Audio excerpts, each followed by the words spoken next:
എങ്ങനെയാണ് gratitude practice ചെയ്യേണ്ടത്? Gratitude practice ചെയ്യുന്നത് നമ്മൾ രാവിലെയും വൈകുന്നേരവും നമ്മൾ ഒരു ബുക്ക് എടുക്കുക. ബുക്കിനകത്ത് നമുക്ക് ഒരു ദിവസം നമുക്ക് കിട്ടിയ അനുഗ്രഹങ്ങൾ ഏതൊക്കെയെന്ന് നമ്മൾ ശ്രദ്ധിച്ച് 10 വീതം നമ്മൾ എഴുതുക. ഇപ്പോൾ രാവിലെ എണീറ്റ് നമ്മൾ ഓരോ കാര്യങ്ങൾക്ക് വേണ്ടി നന്ദി പറയുക.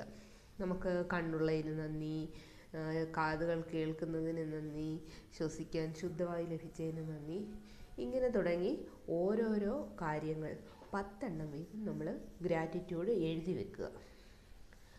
ഈ ഗ്രാറ്റിറ്റ്യൂഡിനെ കുറിച്ചൊരു കഥ നമ്മുടെ സീക്രട്ട് എന്ന ബുക്കിൽ പറയുന്നുണ്ട്. മിസ്റ്റർ ലീ, അദ്ദേഹത്തിന് ഈ ഗ്രാറ്റിറ്റ്യൂഡ് എപ്പോഴും പറയാൻ പറ്റാറില്ല. അദ്ദേഹം അങ്ങ് മറന്നുപോകും ഇത് പറയുന്ന കാര്യം.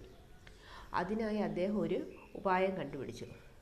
അപ്പം ആ ഉപായം എന്തെന്ന് വെച്ച് കഴിഞ്ഞാൽ, ഒരു റോക്ക്, നല്ലൊരു ഭംഗിയുള്ള കല്ല്, നദിക്കരയിൽ നിന്നൊക്കെ നമുക്ക് കിട്ടുന്ന അതെല്ലാം നല്ലൊരു കല്ല് അദ്ദേഹം എടുത്ത് അദ്ദേഹത്തിൻ്റെ പോക്കറ്റിൽ നിക്ഷേപിച്ചിട്ട് അദ്ദേഹത്തിന് സമയം കിട്ടുന്നപ്പോഴൊക്കെ നമ്മളൊക്കെ പോക്കറ്റിൽ കൈ ഇടുമ്പോഴെല്ലാം ഈ റോക്ക് കിട്ടും.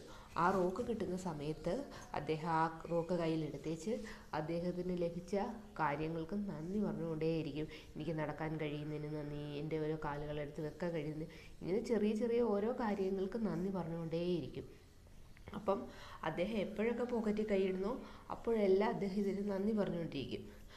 രാത്രിയിൽ കിടക്കാൻ നേരത്ത്, കട്ടിലിൽ കിടക്കാൻ നേരം അദ്ദേഹം ആ റോക്ക് എടുത്ത് മാറ്റി വെക്കല്ലേ.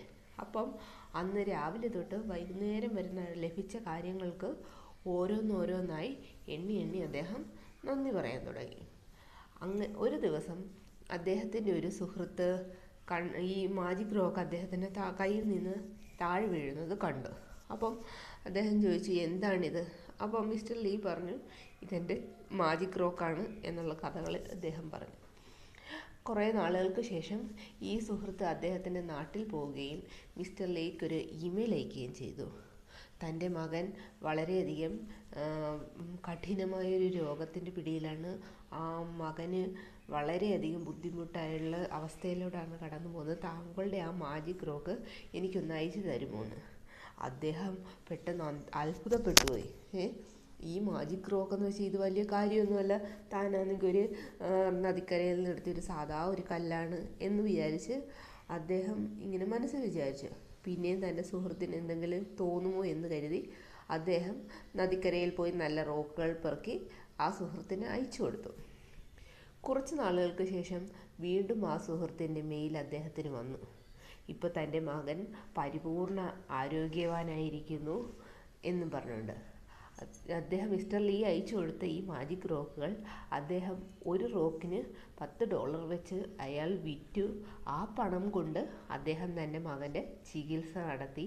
ആ മകൻ പരിപൂർണ ആരോഗ്യവാനായി എന്നാണ് ആ സുഹൃത്ത് പറഞ്ഞത്. മിസ്റ്റർ ലീ അത്ഭുതപ്പെട്ടു പോയി. എന്തെന്നാൽ മിസ്റ്റർ ലീ കരുതിയിരുന്നത് ഈ സുഹൃത്തും തന്നെ പോലെ ഈ മാജിക് റോക്ക് വെച്ച് ഗ്രാറ്റിറ്റ്യൂഡ് പറയുകയും അതിൽ നിന്ന് ആ മകന് സൗഖ്യമുണ്ടാകുകയും ചെയ്തു എന്നുള്ളതാണ്. പക്ഷേ അദ്ദേഹം അത് വേറൊരു രീതിയിൽ വിറ്റ് പരിപൂർണ ആരോഗ്യമായി. അങ്ങനെയാണ് ആ ഒരു കഥ പോകുന്നത്. നമ്മൾ ഓരോരുത്തരും ഒരു മാജിക് റോക്ക്, നമുക്ക് ഇഷ്ടമുള്ള ഒരു കല്ല് നമ്മളുടെ കയ്യിൽ സൂക്ഷിക്കുക. ആ കല്ല് സൂക്ഷിച്ചിട്ട് നമ്മൾക്ക് എപ്പോഴൊക്കെ നമ്മൾ ആ കല്ല് കാണുന്നു, ഏത് സമയത്താണോ നമ്മളത് കാണുന്നത്, ആ സമയം നമ്മൾ ആ കല്ലെടുത്ത് നമുക്ക് കിട്ടിയ ഓരോ അനുഗ്രഹങ്ങൾക്കും ദൈവത്തിനോട് നന്ദി പറഞ്ഞുകൊണ്ടിരിക്കുക.